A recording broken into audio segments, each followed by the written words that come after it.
নমস্কার বন্ধুরা, আজ রাতের রান্নায় নিয়ে এসেছি পনির পটল পোস্ত। পটলগুলো ভালো করে খোলা ছাড়িয়ে দুই মাথা চিড়ে দিয়ে হলুদ আর নুন মাখিয়ে ভাজতে বসিয়ে দিয়েছি। সাথে দিয়েছি আদা বাটা, পোস্ত ও কাঁচা লঙ্কা বাটা। আর পনিরগুলো হাত দিয়ে ভেঙে নিয়েছি। আর ফোড়ন হিসাবে নিয়ে নিয়েছি গোটা গরম মশলা আর তার সাথে জিরে।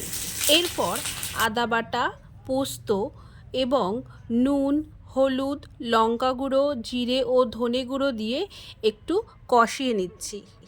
একটু কষানোর পর যখন কড়াই থেকে ছাড়া ছাড়া ভাব হয়ে আসবে, তার মধ্যে পরিমাণ মতো জল দিয়ে দেব। এর সাথে কিন্তু একটু চিনিও অ্যাড করতে হবে। এরপর ঝোলটা একটু 1 ফুট দেওয়া হয়ে গেলে পাশে ভেজে রাখা পটলগুলোকে আস্তে আস্তে ছেড়ে দিতে হবে সেই গ্রেভি বা ঝোলটার ভিতরে। তারপর কিছুক্ষণ ফুটিয়ে নিয়ে ভেঙে রাখা পনিরগুলোকে সেই গ্রেভির ভিতরে দিয়ে দেব। পনিরটা কিন্তু হাত দিয়েই গুঁড়ো করতে হবে, তাহলে গ্রেভিটা কিন্তু খুব ভালো খেতে হবে। যদি সেটাকে গ্রেট করা হয় তাহলে খুব মিহি হয়ে যাবে এবং গ্রেভিটা কিন্তু খেতে ভালো হবে না।